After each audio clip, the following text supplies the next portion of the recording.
Salt के अलग अलग टाइप, सिंपल सॉल्ट, एक कटायन एक अनायन, एक कटायन एक अनायन, एक टाइप का कटायन एक टाइप का अनायन, एक टाइप का कटायन एक टाइप का अनायन, मिक्स सॉल्ट एक से ज़्यादा टाइप के कटायन या अनायन। For example bleaching powder CaOCl2, Ca+2 Cl- OCl-। Bleaching action होता ही है क्योंकि ऑक्सीडाइजिंग नेचर होता है OCl- का। Hypochlorite ion. अगला माइक्रोक्रोस्मिक सॉल्ट, ये NaNH4 और HPO4- फॉस्फेट बीट टेस्ट में यूज होता है। डबल सॉल्ट जिसमें दो सॉल्ट्स लिखे हो इन डेफिनेट मोलर रेशियो। मोहर सॉल्ट FeSO4 और NH4 ट्वाइस SO4 1:1 रेशियो पे और 6 वाटर प्रेशराइज। कार्नेलाइट और KCl और MgCl2 1:1. Potash alum K2SO4 Al2SO4 thrice और 24H2O। पोटैश एलम को फॉर्म करने के लिए K2SO4 और Al2SO4 थ्राइस 1:1 के मोलर रेशियो पे मिक्स करना है, फिर इवेपोरेट करना है जब तक ड्राई नहीं हो जाता। जो बचा हुआ रेजिड्यू बनता है वही होता है पोटेशियम। एक डबल सॉल्ट है पर से मोहर सॉल्ट यहाँ पे, तो ये Fe का भी टेस्ट देगा, SO4 का भी टेस्ट देगा और NH4 का भी टेस्ट। सिमिलरली K का टेस्ट देगा, Mg का टेस्ट देगा और Cl का टेस्ट। कोऑर्डिनेशन कंपाउंड, उसमें पहले तो एक सेंट्रल एटम होता है that is usually a metal, उस पर कुछ सेट नंबर ऑफ स्पीसीज लगी होती हैं through coordinate bonds. For example CuSO4 को हम लोग NH3 के साथ मिक्स करते हैं तो CuNH3 4SO4 बनता है। ये डीप ब्लू सोल्यूशन होता है, ये ब्लू सोल्यूशन होता है। ये कॉम्प्लेक्स है तो इसको पानी में डिजोल्व करोगे तो ये 2+ और ये 2- में टूटेगा। इसके जो अंदर वाले होंगे वो नहीं, और ये Cu या फिर NH3 का टेस्ट नहीं देगा। बट अगर कोई टेस्ट हो CuNH3 2+ का तो ये वो वाला टेस्ट दे देगा। सिमिलरली SO4 का भी टेस्ट दे देगा।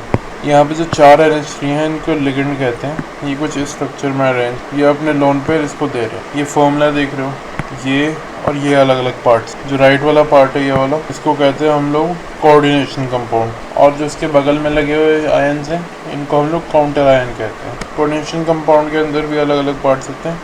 ये सेंट्रल एटम होता है और ये लिगेंड होता है। सबसे पहले जो टर्म डिफाइन करेंगे, कोऑर्डिनेशन स्पेयर और ionization spare.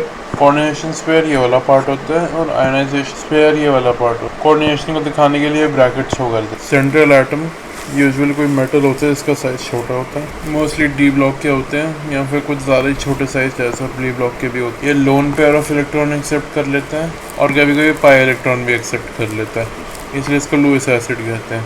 Example Fe+2 Fe+3 CO+2 CO+3 Ag Au+3 Zn+2 Cd+2 Li+। कभी कभी बोरॉन, ब्रोमीन और सिलिकॉन भी कर जाते। फॉर एग्जाम्पल Bf4- Brf4- और SiF6 2-। लिगेंड होते हैं न्यूट्रल, एनायनिक और कभी कभी रेयरली कैटायनिक स्पीसीज जो डोनेट करते हैं लोन पेयर।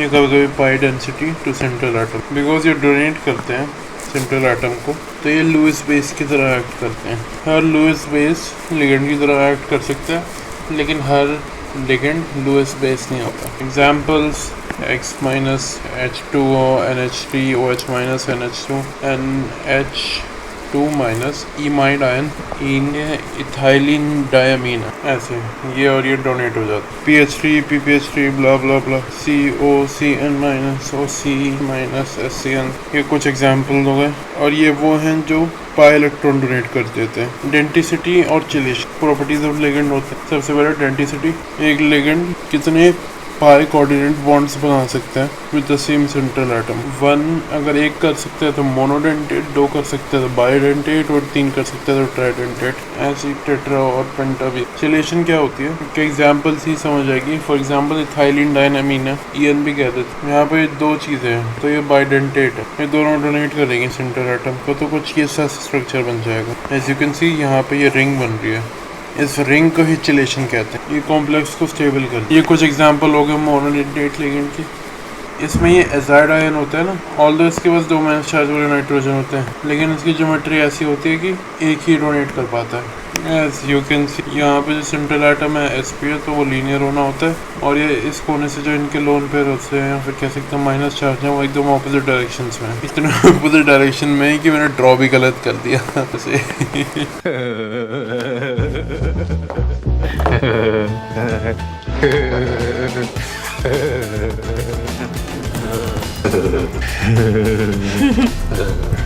और एग्जांपल्स ट्राइक्लोरोसिनेटाइन OCN minus NCO minus NO2 minus और ONO minus. NO2 minus monodentate और बाइडेंटेट की तरह भी एक्ट कर सकते हैं। अगले बाइडेंटेट लिगेंड्स ये गारंटी चिलेशन बना देते। सबसे पहले ऑक्सोलेट OX से डिनोट होता है, 2 माइनस चार्ज होता है, ये ऐसे सा बना देता है चिलेट।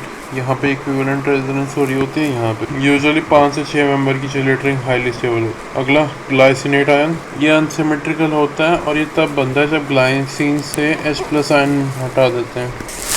N से डोनेट कर देते हैं और ये O वाले पार्ट से भी डोनेट कर देते हैं। अगला इथाइलिन डायमीन, इसकी प्रॉपर ओरिएंटेशन होती है एज कम्पेयर टू अजाइड, तो इसलिए 2 जगह से डोनेट कर देते हैं। अगला ट्राइमिथाइलिन डायमीन, डायमिथाइल ग्लाइऑक्सीमेट आयन, अनसिमेट्रिकल होता है। डायमिथाइल ग्लाइऑक्सिल को हाइड्रोक्सिलामीन से रिएक्शन करवा के डायमिथाइल ग्लाइऑक्साइम बना देते हैं, फिर उससे एक H+ निकाल के डायमिथाइल ग्लाइऑक्सीमेट आयन बना देते हैं, DMGH-। यहाँ पे दोनों आयन सेंट्रल एटम को डोनेट कर रहे हो। DMG और DMGH का सेम मतलब होता है। ये क्या कर देते हैं, एक और चिलेशन बना देते हैं, 4 चिलेशन हो जाते हैं।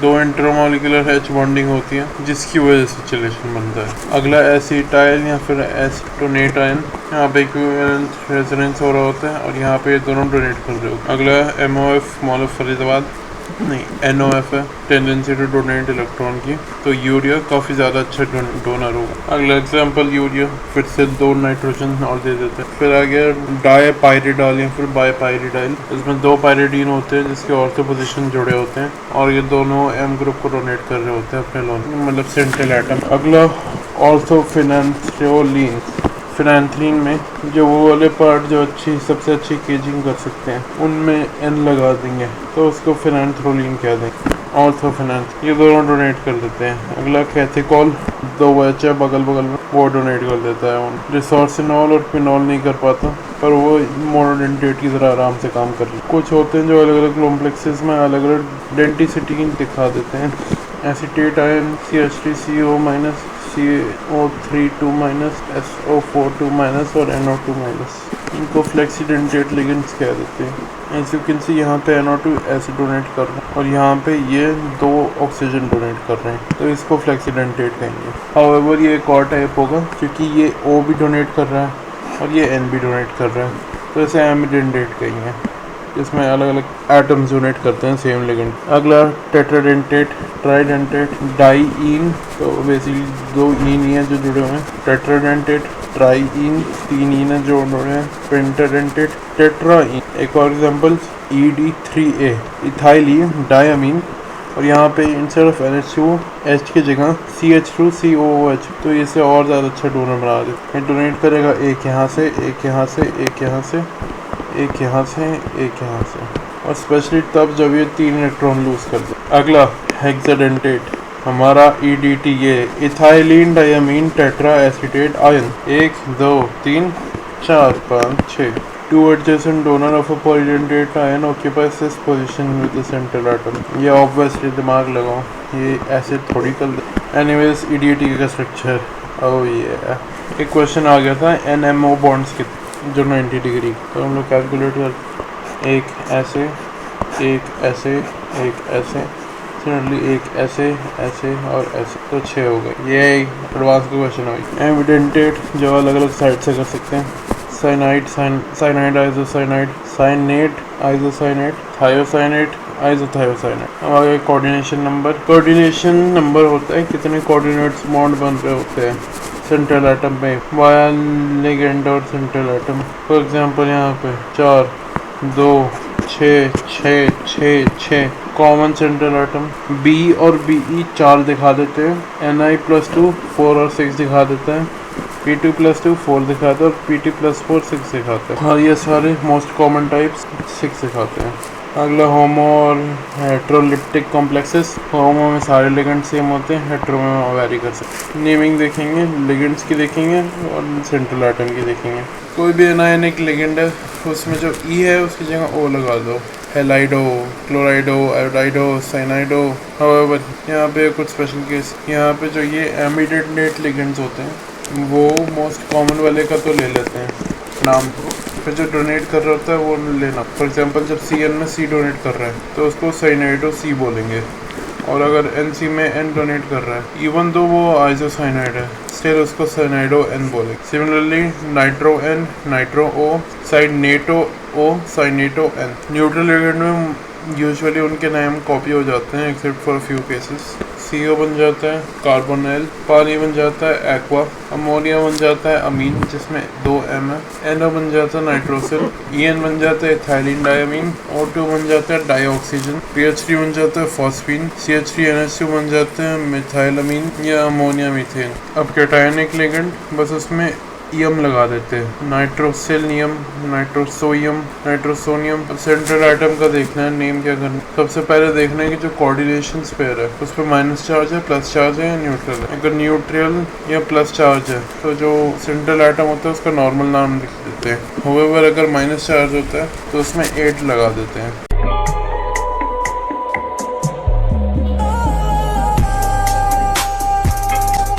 फॉर एग्जाम्पल यहाँ पे माइनस चार्ज है तो इसको फेरेट लिख देंगे। More example Ti titanium, titanate, Cr chromium, chromate, Ag silver, argentate, आर्गन अर्जेंटीना है नमक, Fe iron, ferrate, Au gold, aurate, Pb lead, plumbate, Sn tin, stannate, स्टैनलिएट। कैटायनिक पार्ट पहले नियम होता है एज कम्पेयर टू एनायनिक, तो देखना होता है कोऑर्डिनेशन स्फीयर एनायनिक है कैटायनिक। फिर कोऑर्डिनेशन स्फीयर के अंदर लिगेंड्स नेम करने होते हैं, और जो हमारे नॉर्मल नंबरिंग के होते हैं कि 2 हो गए तो डाई, 3 हो गए तो ट्राई, ये यूज़ नहीं करते हम लोग, कुछ नए यूज़ करते। फॉर एग्जांपल बिस, ट्रिस, टेट्राकिस, पेंटाकिस। तब जब अंदर वाले खुद बाय या फिर डाई को कंटेन करते हैं। ऑल्सो सेंट्रल आइटम को लिखने के बाद उसके ऑक्सीडेशन नंबर लिख देते हैं ब्रैकेट्स में। Number denoting previous is not required जब सारे counter ion same type. Tetra potassium hexa cyanido C ferrate नहीं होगा, potassium hexa cyanido C ferrate होगा। K3CN6 Fe+3 का नाम है पोटेशियम फेरिसाइनेट और इसका IUPAC नेम है हेक्सासाइनाइडो C ferret. K2Na2 Fe+2 CN6। इसमें अलग अलग टाइप के हैं, तो यहाँ पे डाई पोटेशियम डाई सोडियम लिखना पड़ेगा। Fe4 FeCN6 थ्राइस का कॉमन नेम है फेरोसाइनाइड और इसका IUPAC नेम है iron 3 hexacyanido C ferrate. Iron 2 hexacyanido ferrate, Fe3 FeCN6 twice को फेरोसाइनाइड भी कहते हैं। अगर इसे भी फेरी और इसे भी, तो इसमें +3 है, फिर +2 है, इसमें +2 है, फिर ये +3 है। ये फेरोफेरी है, नोट करना है, जो पहले आता है वो पहले आता है। ये वाला पर्शियन ब्लू है, ये वाला टर्नबुल। अब इस कंपाउंड का नाम लिखने के लिए बोल दो। इससे पहले ये आयन है तो इसका काउंटर आयन नहीं हो, तो कंपाउंड में स्टार्ट करना है। प्रीफिक्स है ऑक्सलेट, ऑक्सलेटो, फिर ये हमारा +3 है, ऑक्सलेटो फरेट 3 ION। ये सही। अब ये आ गया ट्रेजमाइडो, ब्रोमाइडो, क्लोराइडो, आयोडाइडो, कोबाल्टेट और न्यूट्रल है, बस कोबाल्टेट है इसके 3। ये स्पेशल है। जो क्लोरो है वो होगा बाई क्लोरो और जो इथाइलमीन है वो होगा बिस्थाइल डायमीन। तो वहाँ एक कोबाल्टेट नहीं होगा, कोबाल्ट होगा। ये इम्पोर्टेंट है 2 रीज़न से। सबसे पहले इसे ब्राउन रिंग कॉम्प्लेक्स भी कहते हैं। सेकेंड ऑफ ऑल ये प्लस चार्ज वाला लिगेंड, तो पेंटा एक्वा, प्लस चार्ज वाला नाइट्रोसोनियम, नाइट्रोसोनियम आयरन। अगला वाला sodium penta cyanido C, nitrosonium ferrate. अगला ethylene diamine tetra acetato cobaltate 3। Clearly दिख रहा है, देखिए इसमें +3 है, इसमें -4 है। अगला ये न्यूट्रल है, या तो अगर ये +1 होगा तो +2 या 3, अगर ये +1 पे 1 होगा, 2 पे 2 होगा, 3 पे 3, minus minus minus minus minus. इन तीनों में से कुछ हो पक्का ये तो नहीं है, या फिर ये तो नहीं है, या फिर ये होगा, क्योंकि ये तो मैं हूँ। ओ नो, -6 हो गया और ये +6 हो गया, तो ये +5 हो सकता है, +4 हो सकता है, +5 और 4 एग्जिस्ट नहीं करते तो 3 मान लेते हैं। +3 होगा। सबसे पहले ये प्लस वाले पार्ट को लेते, इसको -3 वाले को लेते, तो हेक्सामीन कोबाल्ट 2 नहीं 3, फिर hexanitro -O cobaltate 3। Common oxidation number should be taken if not mentioned. तो दोनों का सेम मान लिया। Some common oxidation number SCAl plus दिखाते हैं, ZnCd +2, CO और Fe +2 और +3 दोनों, Ag +1 और +3, Au +1 और +3, Ni +2 और +4, Pt +2 +4। एल्काली मेटल्स हमेशा पॉजिटिव होते हैं +1 वाले, और एल्कालाइन मेटल्स +2 होते हैं। Cr +3 और +6 हो सकता है। अब ब्रिज हेड कंपाउंड की नेमिंग करना, जिसके पास एटलीस्ट 1 ब्रिजिंग लिगेंड होगा। ब्रिजिंग लिगेंड के एग्जांपल होते हैं CO, Cn-, NH2-, NH2-, H-, O2- और O2-, और Cl। न्यू अप्लाई हो जाता है बिफोर ब्रिजिंग कंपाउंड लगाने। यहाँ पे ये है, या तो बीच में लिख सकते हो न्यू हाइड्रोक्साइड हो या स्टार्टिंग में। न्यू हाइड्रोक्साइड हो, पेंटामीन, कोबाल्ट, पेंटाक्वा, क्रोमियम, क्लोराइड। ऐसे न्यू साइनाइड हो, न्यू हाइड्रोक्साइड हो, टेट्राक्वा, क्रोमियम, बिस थाइलिन डायमीन, कोबाल्ट। अब इनके नेम्स लिखने को बोले हैं, कुछ ऐसा स्ट्रक्चर होगा, तो इसको एक ग्रुप मान सकते हो, इसको एक ग्रुप। सो डाई न्यू क्लोराइड और बिस डाई क्लोराइड एल्यूमिनियम, और दूसरा वाला वो स्ट्रक्चर नीचे बना हुआ है, यहाँ पे ब्रिजिंग कंपाउंड है। न्यू ऑक्साइडो डाई टाइनिन, बिस होना चाहिए यहाँ पे, BIS। ट्राई ऑक्साइडो क्रोमेट होना चाहिए, 4 आयन। फिर अब पाई बाउंडेड कॉम्प्लेक्सेस की नेमिंग, बेंजीन को N6 C6H6 और साइक्लोपेंटाडाइनाइल आयन को eta5 C5H। जो X है वो रिप्रेजेंट करता है number of carbon that are attached या फिर coordinated to the central metal। इसको हैप्टिसिटी भी कहते हैं, हैप्टिसिटी। अगला for example yeast salt K + PtCl3 eta2-C2H5। दो बेंजीन के बीच में क्रोमियम आ जाता है, तो दोनों क्रोमियम को एक सैंडविच बना देते हैं, इसे सैंडविच स्ट्रक्चर कहते हैं। इसके नाम है बिस बेंजीन क्रोमियम। फेरोसिन 5 होता है, हाँ, C5H5 ट्वाइस, बिस क्लोरोपेंटाडाइनाइल आयरन, ऐसा बन जाएगा स्ट्रक्चर। ऑर्गेनोमेटलिक कंपाउंड वो होता है जिसमें कार्बन किसी मेटल या नॉन मेटल से अटैच होता है, except noble gases, halogens, chalcogens और नाइट्रोजन और phosphorus. Examples of organo compound, anti knocking substance in gasoline, tetraethyl lead use करते हैं। Grignard reagent RMGI, CH3MgI, RLI etcetera. Carbonyl compound, जहाँ पे कार्बोनिल का C अटैच होता है मेन मेटल पे। अगला और ये पूछा इनमें से ये डायरेक्टली अटैच हो रहा है, ये डायरेक्टली हो रहा है, ये है। फिर ऑक्सीजन है, फिर यहाँ पे भी, तो इसीलिए ये दोनों नहीं है। लिगेंड होते हैं दो टाइप के, क्लासिकल, नॉन क्लासिकल। क्लासिकल होते हैं जो loan pair of electron denote करते हैं या फिर पाई इलेक्ट्रॉन डोनेट करते हैं और बैक बॉन्डिंग नहीं करते due to the absence of vacant D orbital या फिर pi anti bonding molecular orbital. My phone is ringing. Example of classical ligands जो नॉर्मल हमारे होते हैं। चलिए, नॉन क्लासिकल लिगेंड्स उनको पाई एसिड या फिर पाई एक्सेप्टर लिगेंड भी कहते हैं। या तो अपने लोन पेयर और पाई इलेक्ट्रॉन दे देते हैं, या उनके पास डी ऑर्बिटल या फिर पाई एंटी बॉन्डिंग ऑर्बिटल होता है जो बैक बॉन्डिंग कर लेता है। ये ऐसे सिग्मा बॉन्ड दे दिया, यहाँ से ऐसे pi back bond. For example Cn- CON2, इनके पास pi anti bonding molecular orbital present हो तो accept pair. PH3 PR3 PPH3 PF3 POR3, इनके पास वेकेंट डी ऑर्बिटल प्रेजेंट हो, बेसिकली किसी भी टाइप का। इन लिगेंड्स को लुईस बेस भी कहते हैं। इन चार के पास pi anti bonding molecular orbital present है और they are not called Lewis bases. इन्हीं नॉन क्लासिकल लिगेंड्स की वजह से सिनर्जी बॉन्डिंग होती है, बाद में पढ़ेंगे। 5 स्टेबिलिटी थ्योरीज प्रपोज की गई। इनमें सबसे पहले Werner's theory, primary secondary, Sidgwick's electron affinity, valence bond theory, crystal field theory और लिगेंड मॉथ। वो सिलेबस में नहीं है पर लिगेंड मॉथ। हम लोग स्टार्ट करते हैं वर्नर से। बस यही कहता है कि दो टाइप के बॉन्ड्स होते हैं, प्राइमरी और सेकेंडरी। प्राइमरी होते हैं जो आयनिक बॉन्ड्स होते हैं हमारे, और सेकेंडरी होते हैं जो ये लिगेंड्स डोनेट करते हैं।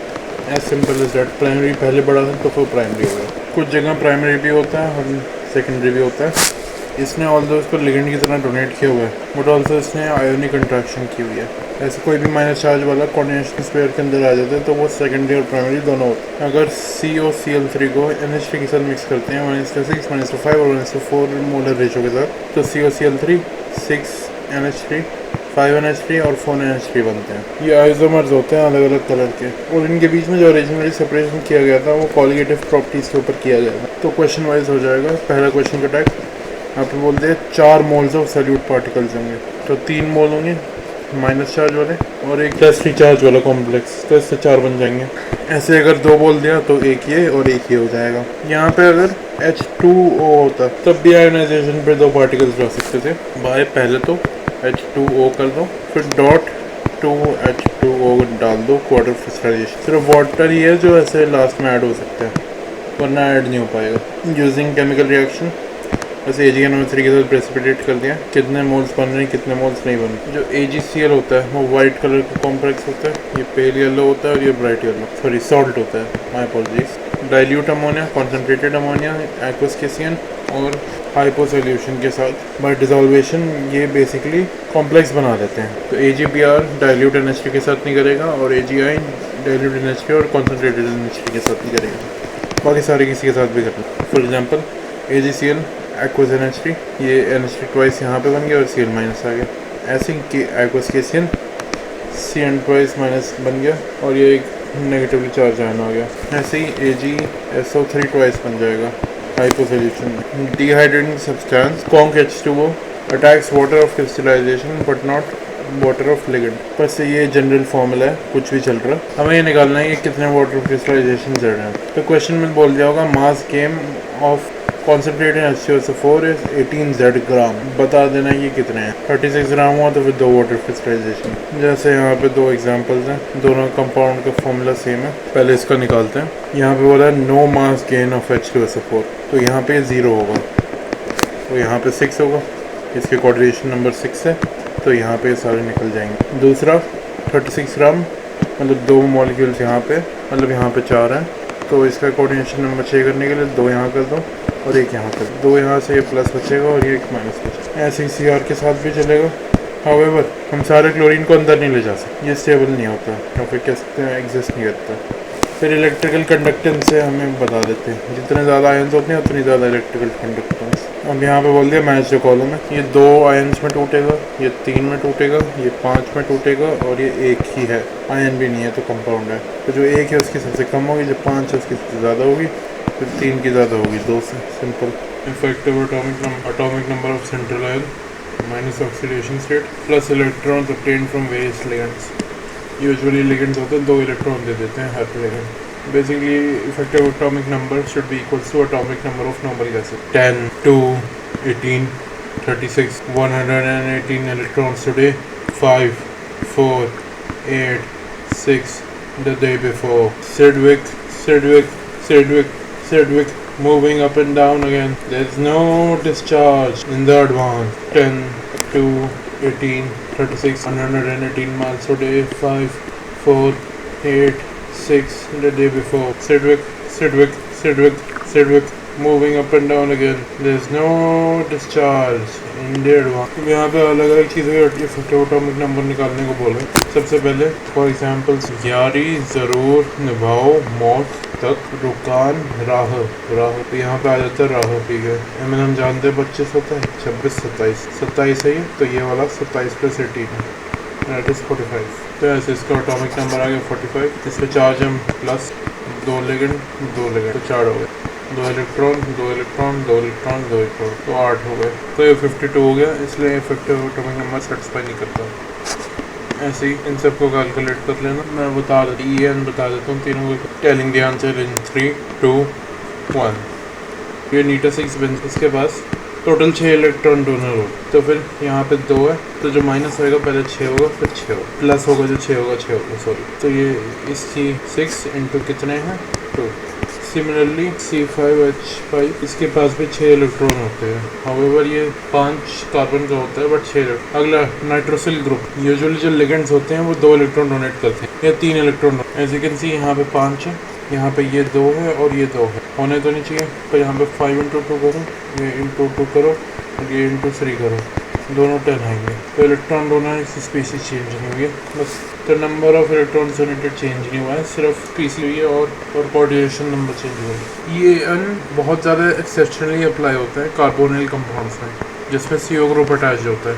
एक्सेप्ट ऑफ MnCO5 का इफेक्टिव एटॉमिक नंबर 35 होता है। तो ये हम रूल को फॉलो नहीं करते, तो in order to follow that rule वो यहाँ तो एक इलेक्ट्रॉन गेन कर लेता है ऐसे, या फिर वो डाइमराइज कर जाता है। डाइमराइज करने की वजह से ये 2 इलेक्ट्रॉन है ना बीच में Mn बॉन्ड, ये इसके पास भी है और ये इसके पास भी है, if you understand what I mean. तो इससे 36 हो जाता है। जो Mn बॉन्ड होता है इसकी वजह से बस एक इलेक्ट्रॉन ऐड हो जाता है। ऐसे ही COCO4 है, 35 है, माइनस का चेंज कर लिया, बूम यहाँ पे। ऑल्दो ये नेसेसरी नहीं था बट स्टिल आंसर चेंज नहीं होता। इससे ये 2 इलेक्ट्रॉन डोनेट करता है, तो ये एक करेगा इस साइड को, एक करेगा इस साइड को, एक करेगा इस साइड को, एक करेगा इस साइड को। It will be equal to having एक CO यहाँ पे, एक CO यहाँ पे। It will be no different than that, but the main point of concern is ये हमारा एक इलेक्ट्रॉन गेन करवा देता है और स्टेबल कर देता है। ऐसे एक फेरस है, बस इसमें जो CO है वो 3 है।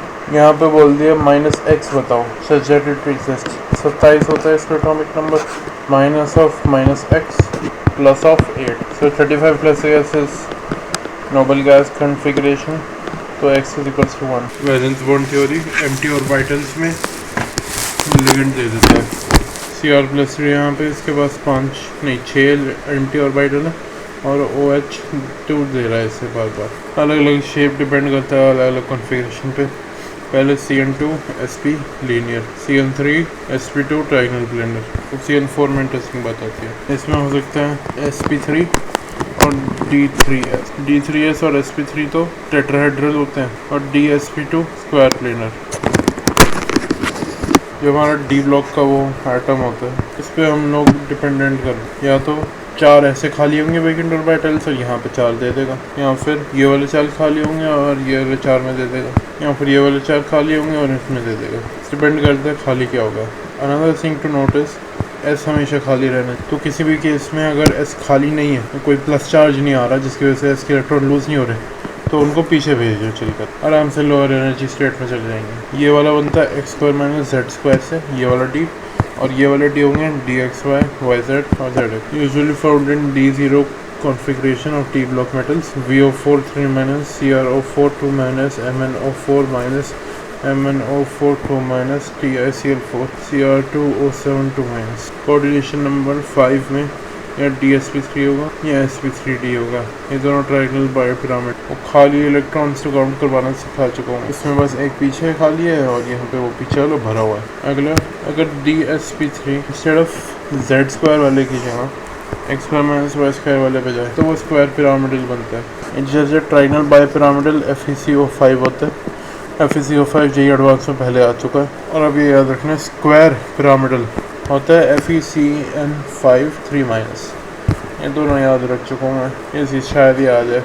ये NiCN5 3- वैसे तो स्क्वायर पिरामिडल होता है, लेकिन ये कभी कभी ट्राइगोनल बाई पिरामिडल में भी कन्वर्ट हो सकता है by pseudo Berry rotation. Pseudo Berry rotation exist करती है fluxional species like NH3 PF5। Nitrogen flipping होती है, वो फ्लक्चुएशन होती है, जो भी हो। अगला CN6, ये दोनों हो सकते हैं। DZ² और DX² यूज होता है प्रोक्टोहेड्रल। CN2 और 3 में कोई एडिशनल इन्फो नहीं चाहिए होती to predict the shape and hybridisation of complex, but 4, 5, 6 में होती है। हमें चाहिए होता है number of unpaired electron in complex part which will be equals to number of unpaired electron in central atom, number of unpaired electron in ligands. या फिर magnetic moment बता दें। जो भी लिगेंड्स होते हैं यूजुअली डायमैग्नेटिक होते हैं इंस्टेड ऑफ दीज 3। अगर NO लिगेंड आ गया तो हर NO लिगेंड के एक अनपेयर इलेक्ट्रॉन होगा। O2- आ गया तो उसका भी एक होगा, और O2 आ गया तो उसके 2 होंगे। ऐसे 2 खाली होगा। अब हमें क्वेश्चन दे दिया है, find shape and hybridisation of complex of an ion NiCl2-। इसमें 2 अनपेयर्ड इलेक्ट्रॉन है। Ni के पास +2 चार्ज है, तो हमें इसकी इलेक्ट्रॉन से टेंशन लेने की जरूरत नहीं है। तो 2 अनपेयर्ड इलेक्ट्रॉन हैं यहाँ पे और 2 electron unpaired electron total compound में, तो फिर इसकी शिफ्टिंग नहीं होगी। अगर बोला होगा कि डायमैग्नेटिक कंपाउंड, तो फिर इसकी शिफ्टिंग करके ऐसे कर दो और ये DsP2 बन जाता। अभी तो ये sp3 है और sp3 होता है टेट्राहेड्रल। इस बार है NiCN4 2-। NiCN4 2- डायमैग्नेटिक है, तो इस पर +2 चार्ज आ जाएगा। +2 चार्ज हो गया, ये खाली हो गया। अब बचे ये अब हमें बोलते हैं डायमैग्नेटिक है, मतलब कहीं भी अनपेयर्ड इलेक्ट्रॉन नहीं है, तो ये यहाँ पे आ जाएंगे। इसकी वजह से कॉन्फ़िगरेशन हो जाएगा DSPP, that will be square planar. अगला मैग्नेटिक मोमेंट निकालनी है और हाइब्रिडाइजेशन निकालनी है CR पानी 6 की। ये उसके D2sp3 और sp3d2 तो +3 चार्ज है, तो 2 इलेक्ट्रॉन गए यहाँ से, 1 इलेक्ट्रॉन गया है। ये कूद के यहाँ पे D3sp2, तो कुछ ऐसा मान नहीं सकता, और वैसे भी ये वीक फील्ड निकल, तो फिर ये ऑक्यूपाई कर जाएगा और हाइब्रिडाइजेशन आएगी D2sp3। अब मैग्नेटिक मोमेंट पूछिए, नंबर 1 पर इलेक्ट्रॉन 3 है, तो √15 हो जाएगी। मोनोमेरिक निकल कार्बोनिल कुछ है, NiCO(X) है। अब हमें X नहीं पता, इसको कैसे निकालेंगे? सिंपल है भाई, 28 है ये, 2X है ये, इन दोनों का sum is equals to 36, 10 2 18 36, 118 minus today 5 4 8 6 the day before, तो फिर X हो जाएगा 4। CO एक स्ट्रॉन्ग फील्ड लिगेंड है, तो ये ऐसे हो जाएगा। कॉन्फ़िगरेशन बनेंगे DSP2। Drawbacks of valence bond theory, magnetic nature की कोई इन्फो नहीं है, कलर नहीं बता सकता और स्टेबिलिटी, इसलिए आता है क्रिस्टल फील्ड थ्योरी, और ये मेरी SN2 करके मानेगा। पहले तो CFT फिजिक्स में लगती थी, एनायन कैटायन के बीच में डिफरेंस समझने को, इंट्रैक्शन शेप समझने को। इसको बाद में कोऑर्डिनेशन कंपाउंड में डाला। इसको ये अज्यूम कर लिया कि ligands negatively charge point particles हैं, तो वो आयनिक इंट्रैक्शन हो जाएगी। इनफैक्ट आयनिक इंट्रैक्शन होती नहीं है, कोवलेंट इंट्रैक्शन होती है। ये ड्रॉबैक है CFT का। वो मौत ने पूरा किया और हम लोगों की मौत नहीं होगी 12th क्लास। और इंजीनियरिंग में केमिस्ट्री नहीं लूँगा मैं। इमेजिन मैं ये देख रहा हूँ केमिस्ट्री कर लेके।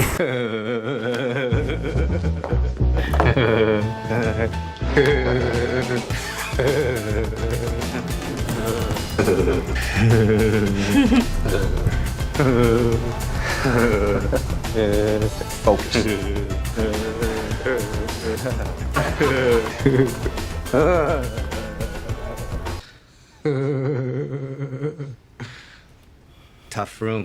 लिगेंड्स की वजह से जो डीजेनरेसी होती है डी ऑर्बिटल्स की, वो लूज़ हो जाती है, तो उसकी एनर्जी मॉडिफाइड हो जाती है। ये जो ऊपर के 3 हैं, ये T2G में टूट जाते हैं, ट्रिपली डीजेनरेट जेनेट ऑर्बिटल्स और डबली डीजेनरेट जेनेट ऑर्बिटल्स। ऊपर वाले को T2G कहेंगे, इनको EG। डी ऑर्बिटल की ओरिएंटेशन हम लोग एक क्यूब में इमेजिन कर सकते हैं। एटम को एकदम सेंटर पे रख दो क्यूब के। T2G में जो होते हैं लोब्स, तो हम लोग ने क्यूब के एज में घुसा सकते हैं, और EG में यहाँ पे 4 होते हैं, यहाँ पे 2 होते हैं, तो 6 हो गए टोटल। उनको हम लोग फेसेस में घुसा देते हैं। डी ऑर्बिटल ऐसे प्रेजेंट होते हैं। लिगेंड से जब ऐसे अप्रोच कर रहे होते हैं, तो जो G वाले ऑर्बिटल्स वो 0 डिग्री पे रिपल्शन फेस, और जबकि जो T2G वाले होते हैं वो 45 डिग्री पे, तो EG वाले कम स्टेबल हो जाते हैं, डीजेनरेसी चली जाती, तो इसलिए वो T2G और EG में स्प्लिट हो जाते हैं। हम 5 ऑर्बिटल स्प्लिट हो गए। डेल्टन ऑर्डर होता है octahedral splitting energy, that is hc by lambda, energy difference between EG and T। पहले तो फिल होना होता है, पहले तो 3 यहाँ हो जाते हैं, फिर चेक करना होता है पेयरिंग एनर्जी और क्रिस्टल फील्ड स्प्लिटिंग एनर्जी में। अगर पेयरिंग एनर्जी कम है, क्रिस्टल फील्ड स्प्लिटिंग एनर्जी, तो T2G, वरना अगर ज़्यादा है तो EG में जाए। P को कांस्टेंट मांग के हम लोग CFSE पे ध्यान देते हैं, कैसे कैलकुलेट करना और कैसे वेरी करेगा। Factors affecting CFSE, nature of ligand, जो strong field ligands high splitting करते हैं as compare to weak field. ये ऑर्डर है लिगेंड्स का, I, Br, S, SCN, Cl, NO3, N3, FOH, oxalate पानी, NCS, EDTA, NCCH3, pyridine, NH3, ethylene diamine, bipyridine, nitro cyanide और carbonyl. पानी से पहले के सारे वीक है, पानी के बाद के सारे स्ट्रॉन्ग है। पानी और ऑक्सलेट ऐड करेंगे स्ट्रॉन्ग फील्ड लिगेंड की तरह with CO3 due to high CFSE, तो सारे इलेक्ट्रॉन्स T2G जाएंगे, तो सारे इलेक्ट्रॉन्स T2G में जाएंगे और फिर D2sp3 में।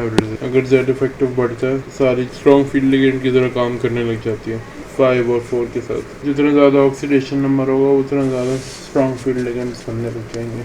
यहाँ पे दोनों देख रहे हो, नीचे वाले में ऑक्सीडेशन नंबर ज़्यादा है, इसलिए वो एक लो स्पिन कॉम्प्लेक्स है, इनर ऑर्बिटल कॉम्प्लेक्स है एज कम्पेयर टू ऊपर वाला जो आउटर ऑर्बिटल। यहाँ पे F- एक स्ट्रॉन्ग फील्ड लिगेंड मिल जाता है। Notable exception NiF6 2- D2sp3 low spin spin paired. अगला CO3+ लिगेंड्स लाइक पानी oxalate acts as strong field ligands. तीसरा Fe+2 Fe+2 CO+2 NH3 act as weak field ligands. Manganese ferrous और copper के साथ NH3 एक वीक फील्ड लिगेंड की तरह काम करने लग गया और ऑर्बिटल कॉम्प्लेक्स बना। CFSE is the enthalpy change in the presence of actual ligand relative to the spherically symmetrical crystal field. अब ये है पर से हमें एक इलेक्ट्रॉन भरना है तो जो एनर्जी बनेगी वो बनेगी -0.4 डेल्टा नॉट। 2 भरना है तो -0.8 और 3 भरने हैं तो फिर 1.2। जो CFSE की वैल्यू होगी उसका सिंपल फॉर्मूला है T2G में कितने गए हैं into -0.4 delta not, 0.6 delta not into EG में कितने गए plus x into P। P is pairing energy, x is the amount कि कितने एक्स्ट्रा पेयर बने। पर से यहाँ पे 6 इलेक्ट्रॉन भरने तो ऐसे भर दें, यहाँ पे एक पेयर बना है पर यहाँ पे 6 भरने हैं स्ट्रॉन्ग फील्ड के प्रेजेंस में तो ऐसे भरेंगे तो 2 एक्स्ट्रा प्लेयर बने हैं। तो CFSE को कैलकुलेट करते हुए यहाँ पे 2 डाल देंगे इंटू पेयरिंग एनर्जी। यहाँ पे डेल्टा नॉट है after splitting energy. D4 with weak field ligand, यहाँ पे 3, यहाँ पे 1, x 0 होगा, यहाँ पे x 1 होगा।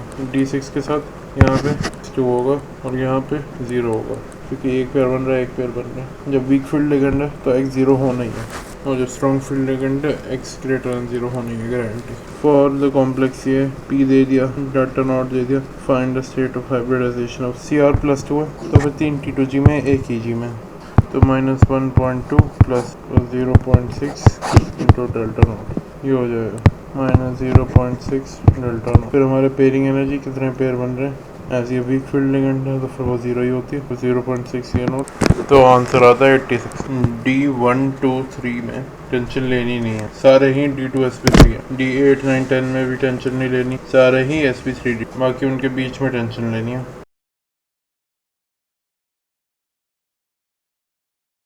जैसे D7 पे आते हैं हमारा EG में एक इलेक्ट्रॉन है, वैसे तो D2 sp3 ना बन पाता लेकिन बहुत ही ज़्यादा स्ट्रॉन्ग फील्ड लिगेंड की प्रेजेंस में Cn- CO- ये जम करके 4D पे पहुंच जाता है, इसकी वजह से यहाँ पे आराम से बढ़ सकते हैं। तो कॉम्प्लेक्स में भी ये टेट्राहेड्रल स्प्लिटिंग, ये क्यूब है, क्यूब के ऑपोजिट एंड्स में लिगेंड्स ऐसे अप्रोच कर रहे हैं इस डायरेक्शन dx2 और यहाँ पे dz, जो dz² है वो इक्वली बाइसेक्ट करते हैं LML वाले एंगल को, तो वो हो जाएगा 109 degree by 2 which is equals बाकी के 25 डिग्री 16 मिनट्स।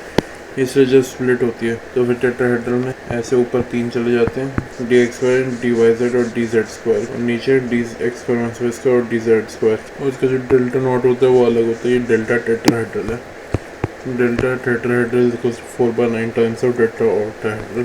पहला रीजन 2 लिगेंड्स अप्रोच कर रहे हैं as compare to 3, 4 ligands approach कर रहे हैं एज कम्पेयर टू 6, 2/3 का एक फैक्टर आ जाएगा और कोई डायरेक्टली अप्रोच नहीं कर रहा तो फिर से एक और 2/3 का फैक्टर आ जाएगा। तो CFSE of tetrahedral will be equals to -0.6 delta naught of T into n of EG plus 0.4 delta naught of T, sorry delta of T into n of T2G। Guidelines to predict tetrahedral complexes, bulky ligands PHP WFL।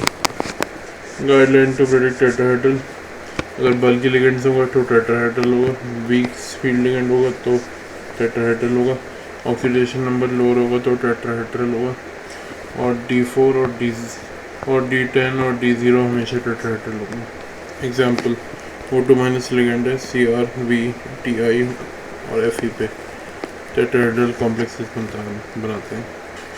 VO4 3- CrO4 2- Cr2O7 2- FeO4 2- MnO4 2- MnO4-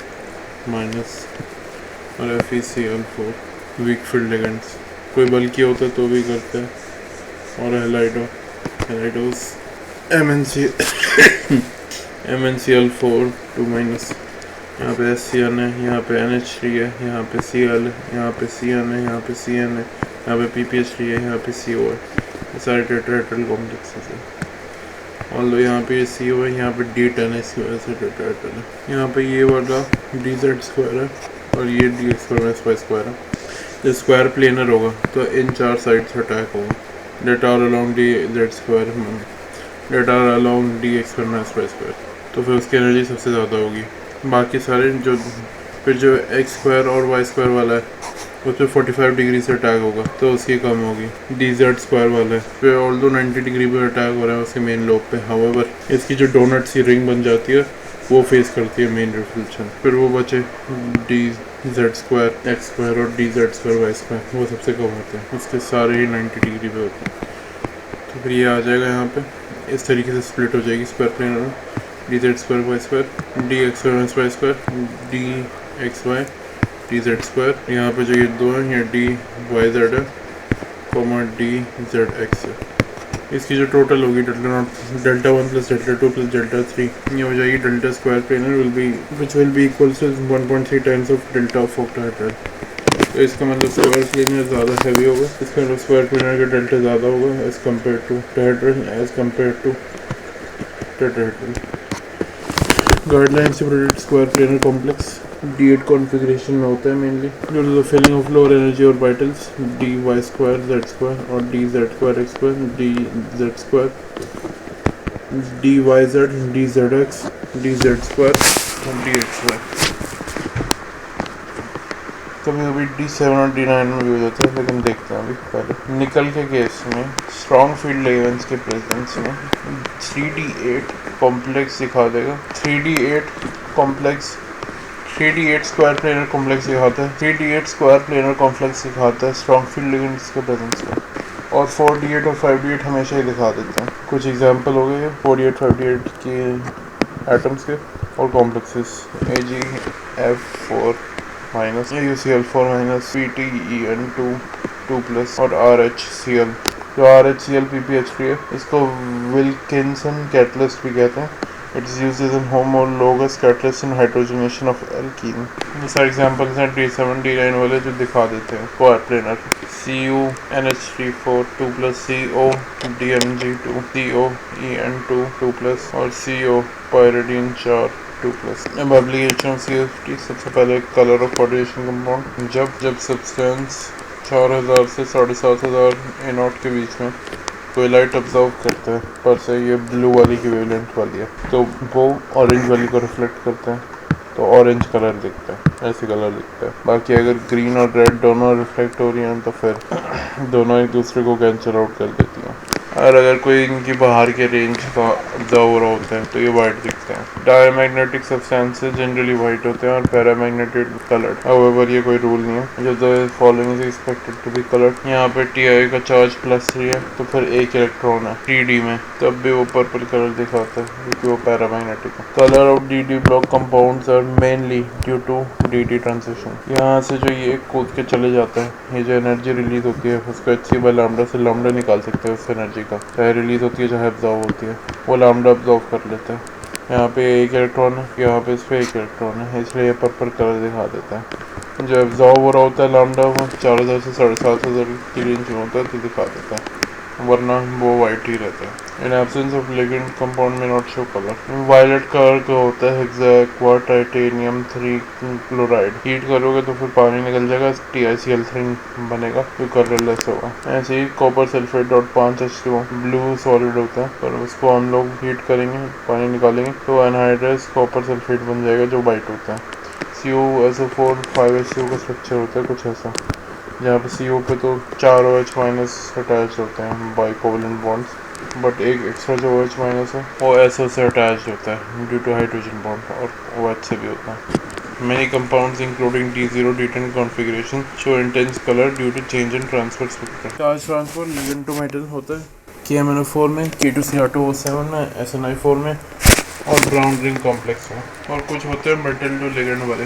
metal to ligand का example है FeCO5 CR twice benzene और ferrous twice eta5 C5H5। Next use of CFC diamagnetic paramagnetic के बीच में differentiate करने के। जो diamagnetic होता है उसके पास सल्फेट इलेक्ट्रॉन नहीं होता, पैरा के पास होते हैं, वो वीकली रिपेल होता है इलेक्ट्रिक फील्ड से, और पैरा अट्रैक्ट होता है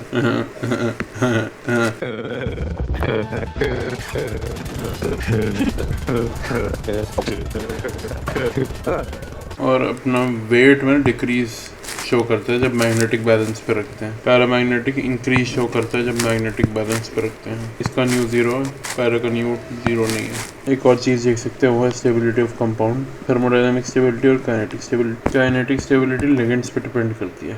जो लेबाइल लिगेंड्स होते हैं वो रिएक्टिव होते हैं और labile ligands can easily B substituted by other inert ligands. Inert ligands reactive नहीं होते, तो इसका मतलब EA is low for liable ligand, activation energy is low for liable ligand. अगला थर्मोडायनेमिक स्टेबिलिटी, वो फॉर्मेशन कांस्टेंट के ज़्यादा होने की वजह से आती है। M+L Ml बनता है, फिर Ml2, फिर Ml3, फिर Ml4, Kf1, Kf2, Kf3, Kf4। इन सारे इक्वेशंस को ऐड करोगे तो M+4L is equal to Ml4 और ये सारे Kf1, Kf2, Kf3, Kf4 multiply हो जाते हैं। इन सबको अपने स्टेप वाइज फॉर्मेशन कांस्टेंट कहते हैं और जो नया कांस्टेंट बनता है इन सबको मल्टीप्लाई करने के बाद वो बनता है ओवरऑल फॉर्मेशन कांस्टेंट या स्टेबिलिटी कांस्टेंट। या कोई Ml4 M+4L में टूट रहा है उसको उसके कांस्टेंट को इंस्टेबिलिटी कांस्टेंट कहेंगे और उसकी वजह होगी 1/, स्टेबिलिटी कांस्टेंट। इन जनरल जितना ज़्यादा स्टेबिलिटी कांस्टेंट होगा उतना ज़्यादा थर्मोडायनेमिक स्टेबिलिटी होगी। एंट्रोपिक इफेक्ट या फिर चिलेट इफेक्ट, इसमें क्या होता है, यहाँ पे 3 मॉलिक्यूल है और 1 मॉलिक्यूल है। अगर ये और ये एक्सचेंज हो जाएगा तो फिर यहाँ पे 1 मॉलिक्यूल हो जाएगा, यहाँ पे 6 मॉलिक्यूल। तो पहले नेट मॉलिक्यूल्स 4 थे, अब नेट मॉलिक्यूल 7 हो जाएंगे। इसकी वजह से S बहुत ज़्यादा होगा, चेंज इन एंट्रोपी ज़्यादा होगा तो G कम होगा तो फिर फॉर्मेशन कांस्टेंट ज़्यादा होगा। तो इसी रीज़न से इसको कह देते हैं एंट्रोपिक इफेक्ट या फिर चिलेट इफेक्ट। कोई भी बाइडेंटेट कंपाउंड डालते तो ज़्यादा स्टेबल हो जाते हैं, पर अगर बाइडेंटेट की जगह ट्राइडेंटेट, टेट्राडेंटेट, पेंटाडेंटेट या हेक्साडेंटेट डालेंगे तो उसको माइक्रोसाइक्लिक इफेक्ट कहेंगे। उन लिगेंड्स को माइक्रोसाइक्लिक लिगेंड्स कहेंगे और उस इफेक्ट को माइक्रोसाइक्लिक इफेक्ट कहेंगे। इसको एक एक्सटेंशन मान सकते हैं। ये हमारा साइक्लैम होता है एक कंपाउंड। अगर मैं इसको डिफिट करने की कोशिश करूँ ऐसे, फिर ऐसे नाइट्रोजन का, और ये ट्वाइस होता है तो ये ऐसे हो गया, ऐसे एक, फिर यहाँ पे ऐसे एक, फिर उसको ट्वाइस करना है तो यहाँ पे एक और ऐसे एक, फिर यहाँ पे एक और ऐसे एक, microcyclic ligand. Next up M+3 ज़्यादा स्टेबल होता है M+2 से, क्योंकि M+3 जो हमारा सेंट्रल एटम होता है उसका साइज़ छोटा कर देते हैं। तो जो ऑर्बिटल्स बनते हैं कोऑर्डिनेशन वाले, छोटे लिगेंड्स के साथ ज़्यादा अच्छे से बना पाते हैं क्योंकि सिमिलर साइज़ के होते हैं एज़ कम्पेयर टू जो कम छोटे होते हैं। +2 आयंस की स्टेबिलिटी इन 3D सीरीज, तो जितना कम साइज होगा +2 आयन का उतना ज़्यादा स्टेबल होगा। कॉपर का सबसे कम साइज होता है, फिर TbCr, FeCO, फिर Ni, फिर CO और फिर Zn का बढ़ जाता है बेवजह। Zn की 4 इलेक्ट्रॉनिक कन्फिग्रेशन की वजह से कम हो जाता है, फिर Zn आ जाता है जो कॉपर से कम होता है। इसको इरविंग्स विलियम सीरीज कहते हैं। बेसिकली कॉपर सबसे ज़्यादा है, ये नोट करना। कोबाल्ट +2 का आयन एक्वस मीडियम में ज़्यादा स्टेबल होता है कोबाल्ट +3 के आयन से। और कोबाल्ट +3 का आयन स्ट्रॉन्ग फील्ड लिगेंड्स की प्रेजेंस में ज़्यादा स्टेबल होता है एज कम्पेयर टू +2 का ion due to high CFSE। ये +2 आयन है, एक्वस मीडियम है, उसको हम लोग रिएक्ट करवाते हैं स्ट्रॉन्ग फील्ड लिगेंड से तो वो कॉपर +3 बन जाएगा। यहाँ पे कॉपर +3 T2G 222 Eg00 CFEC हो जाता है -2.4 डेल्टा नॉट + 2p और वो हाईली नेगेटिव हो जाता है, डेल्टा नॉट काफ़ी ज़्यादा हो जाता है। थर्मोडायनेमिक स्टेबिलिटी बॉन्ड स्ट्रेंथ पे भी डिपेंड करती है, एंट्रोपिक इफेक्ट पे भी डिपेंड करती है और CFSE रिलीज पे भी डिपेंड करती है। आइसोमेरिज्म, स्ट्रक्चर और सीरियो। सबसे पहले आयनाइजेशन आइसोमर, एक आयन बाहर है, एक आयन अंदर है, एक आयन अंदर है, एक आयन बाहर है, उनको रिप्लेस कर रहे हैं बस। हाइड्रेट आइसोमर, एक पानी अंदर है, एक पानी बाहर कर देंगे, फिर एक और पानी बाहर कर देंगे, आयन अंदर ले लेंगे। लिंकेज आइसोमर्स, HCN का एनसिंक बन जाएगा, एनसिंक का HCN बन जाएगा। सिमिलरली नाइट्रो नाइट्रो, ओनो ओनो। कोऑर्डिनेशन आइसोमर, यहाँ पे ये NH3 है और NO2 1 है, यहाँ पे NH3 1 है, NO2 5 है। बस इसी को रिप्लेस कर देना है, ऐसे और ऐसे। 4 2 2 4 3 3 3 3 नहीं, एग्जिस्ट नहीं करता क्योंकि इसमें आयन ही नहीं है, ये 2 अलग अलग कंपाउंड ही हो जाएंगे। यहाँ पे 4 2 था, अब यहाँ पे 2 4 आ जाएगा। कोबाल्ट यहाँ था, इन लोगों ने सर ने एक्सचेंज कर दिया। 2 4 ऐसे ऐसे ऐसे, ये बन जाएंगे 5 आइसोमर बन जाएंगे टोटल। 2 3 4 5 6 बन जाएंगे टोटल। अगला लिगेंड आइसोमेरिज्म, जिसमें लिगेंड आइसोमर होते हैं। पॉलीमर आइसोमेरिज्म, ये पता नहीं क्यों इसको पॉलीमर आइसोमर कहते हैं।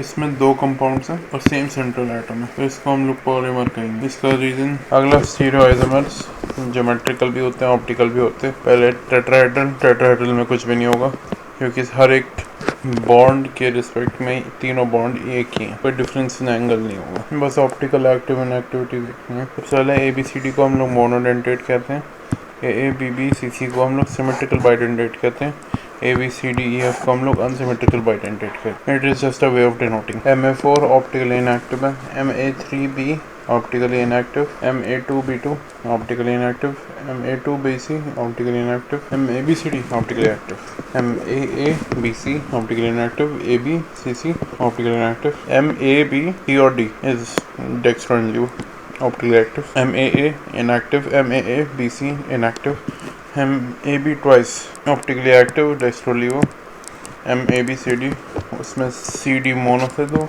इसमें CD एक बाइडेंटेट है अनसिमेट्रिकल, ये डेक्स्ट्रोलेवो दोनों दिखाते हैं। अगला स्क्वायर प्लेनर, वो ज़्यादा आसान होगा अंडरस्टैंड करना।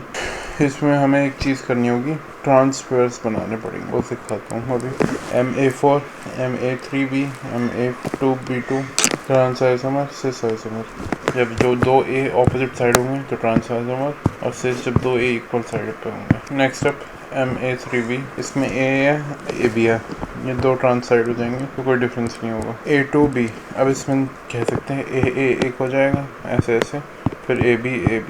अब दूसरे में MA2BC, एक बार AA ग्रुप कर लो फिर BC बन जाएगा, एक बार AB ग्रुप कर लो AC बन जाएगा। MABCD, एक बार AB ग्रुप कर लो MABCD में फिर CD बन जाएगा, MAC ग्रुप कर लो DB बन जाएगा, और AD ग्रुप कर दो BC बन जाएगा, तीन हो जाएंगे। एग्जाम्पल, प्लेटिनम ब्रोमाइडो क्लोराइडो फ्लोराइडो आयोडाइडो प्लैटिनेट +2 मतलब आयन, इसमें तीन हो गए। MAAB2, सबसे पहले एक A का कोऑर्डिनेशन स्फीयर बनाना है, A और A ट्रांस में ही हो सकते हैं तो एक B लगाना पड़ेगा। अगले में A बचा एक, वो B के साथ जुड़ जाएगा, एक ही होगा, कुछ और आइसोमर नहीं होंगे। ABC2, पहले A के साथ C लग गया फिर B के साथ C लग गया, और कोई ऑप्शन तो है ही नहीं। नेक्स्ट अप AB और CD, जिसमें CD अलग अलग मोनोडेंटेट्स हैं। पहले एक बार A के साथ C लग गया फिर B के साथ D लग गया, दूसरे में A के साथ D लग गया B के साथ C लग गया, ये वाला ऑप्टिकली इनएक्टिव है। अगला MAA, इसमें कुछ नहीं है, नहीं करेगा। नेक्स्ट AABC, जिसमें BC एक और बाइडेंटेट है, तो वही एक बार BC को उल्टा कर दो, सीधा कर दो। फिर आ गया AB। नेक्स्ट अब MAB ट्वाइस, तो एक बार AA कर दिया, एक बार BB कर दिया, क्योंकि ये अलग अलग है। एक बार पहले का A दूसरे का B, दूसरे का A पहले का B, ऐसे कर दिया रिप्रेजेंटेशन करके, ऐसे हो गया। कह सकते हो इसको फ्लिप कर दिया हमने। MABCD, जिसमें CD अपना अलग लिंक होता है, एक बार AC बना दिया, BD बना दिया, ऐसे एक बार AD लगा दिया, BC लग गया। अब ऑक्टाहेड्रल का देखेंगे, अभी काफ़ी डिफिकल्ट होगा कंपैरेटिवली। MA6 का कुछ नहीं है, MA5 का कुछ नहीं है, MA4 में स्टार्ट होता है। पहले एक बार A ग्रुप कर दिया, फिर बचा दो है दो B, उसमें पहले एक बार ऐसे बना दिया और एक बार ऐसे बना दिया, जिससे दो आ गए। MA3B3, एक बार AA BB AB फिर AB AB AB।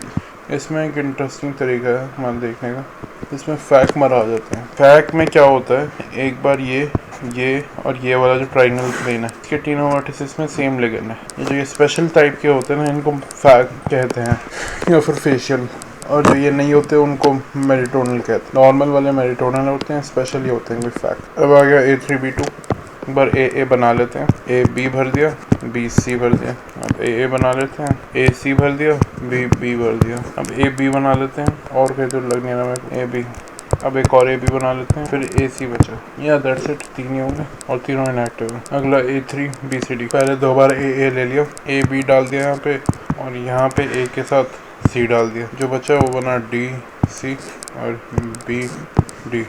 एक और ले लो AA, इसमें AD हो गया और बेंजीन हो गया। ये तरीका हो गया। अब एक और तरीका होता है जिसमें AB ले लिया, AC ले लिया और AD ले लिया, ये तीनों एक साथ आ गए। ये ऑप्टिकली एक्टिव होगा, तो इसमें एक की जगह दो हो जाएंगे, टोटल 5 हो गए। इसको इमेजिन करके देख, कोई पॉस MA2B2C2 हो गया। सबसे पहले एक ऑब्वियस वाला निकाल देते हैं, AABBCC, ये ऑप्टिकली इनएक्टिव होगा। किसी में भी कोई दो सेम आ जाते हैं ना तो ऑप्टिकली इनएक्टिव होता है, इतना स्ट्रेस नहीं है। अब एक बार AB ले लेता हूँ, फिर बचा ABCC, तो दो AB करके एक ऐसे और एक AB AC BC, फिर AC BB, फिर एक AA BC ऐसे 5 बन गए। इसमें तीनों अलग हैं तो ये ऑप्टिकली एक्टिव हो गया और बूम 6 हैं। अब और मेहनत नहीं करेंगे। A2 B2 CD 2 active 4 inactive, A2 BCDE 6 active 3 inactive, फिर ABCDEF 15 सारे एक्टिव। अगला कॉम्प्लेक्स एक A डाल दिया। अब इसमें हमें ट्रांसफर मैच करवाना है। इसमें सिर्फ एक ट्रांसफर A B3 सीमेन 2 आ जाते हैं, जिसमें एक बार एंड कर रहा है बेंजीन से, एक बार एंड कर रहा है। अगला B2 C2 A, पहले A कर दिया मैंने रेंज आराम से। अब बस एंड को देखना है CC BB।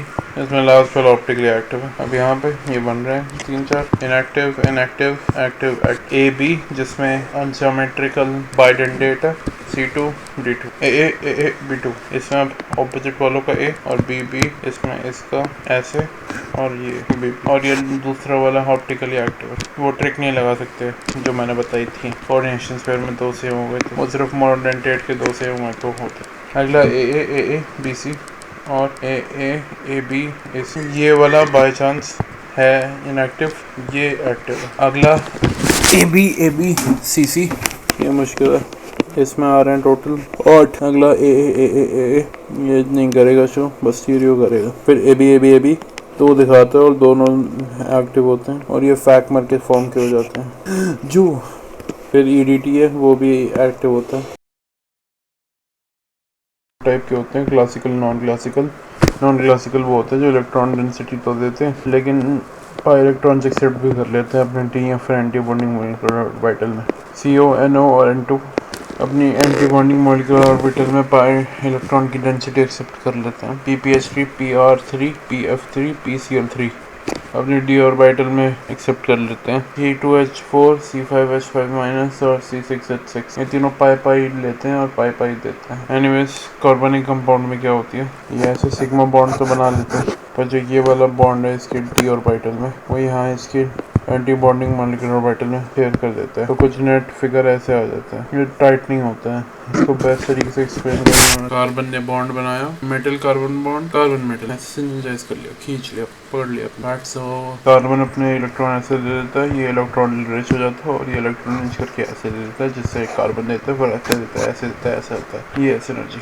जितना स्ट्रॉन्ग मेटल कार्बन का बॉन्ड होगा उतना ज़्यादा वीक मेटल ऑक्सीजन का बॉन्ड होगा। यहाँ पे बोलते हैं बॉन्ड ऑर्डर बताना है। यहाँ पे माइनस चार्ज है, यहाँ पे 0, यहाँ पे प्लस चार्ज है। जो माइनस होता है उसका बॉन्ड ऑर्डर ज़्यादा होता है मेटल कार्बन का, और बॉन्ड ऑर्डर कार्बन ऑक्सीजन का बिल्कुल उल्टा हो जाता है। और फिर बॉन्ड लेंथ कार्बन ऑक्सीजन की वापस सीधी हो जाती है। क्योंकि बॉन्ड ऑर्डर को मेजर किया जाता है स्ट्रेचिंग फ्रीक्वेंसी के टर्म में या फिर वेव नंबर।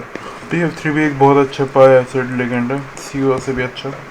PF3 ज़्यादा है PCl3 से, PBr3 से, और PF3 ज़्यादा है PPH3 से, PH3 से।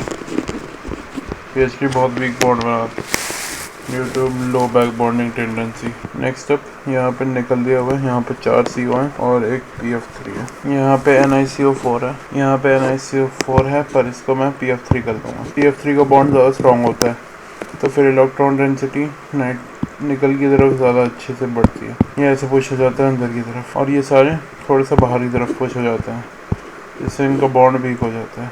या कह सकते हो निकल ने अपनी इलेक्ट्रॉन डेंसिटी PF3 को दे दी है, इसलिए बाकियों को नहीं दे पा रहा। अब ये से सॉल्ट में पढ़ेंगे हम लोग। ये सॉल्ट होता है KPTCl3 niter2C2H4। स्क्वायर प्लेनर होते हैं DsP2 ऐसे होता है। यहाँ पे सिनर्जी बॉन्डिंग होती है, ये अपने पाई इलेक्ट्रॉन्स ऐसे ले लेता है और ये यहाँ के लोन पे ऐसे चले जाते हैं एंटी बॉन्डिंग मॉलिक्यूलर ऑर्बिटल में। अगर यहाँ पे H की जगह कोई इलेक्ट्रोनेगेटिव आइटम आ गया, वो इलेक्ट्रॉन डेंसिटी लेगा और इस बॉन्ड को लंबा कर देगा, और इलेक्ट्रॉन डेंसिटी लेगा तो ये और ज़्यादा चाहेगा कि इसके पास इलेक्ट्रॉन आ जाए और बढ़िया इलेक्ट्रॉन एक्सेप्टर बन जाएगा। CO की बॉन्ड लेंथ 1.128 होती है, पर अगर FeCO5 है, इस CO की बॉन्ड लेंथ 1.15 है। ये बढ़ रही है क्योंकि मेटल कार्बन बॉन्ड आ गया फैक्टर में। ये देखो जैसे मैंने बोला था वैसे एसिड एक्सेप्टिंग की स्ट्रेंथ है।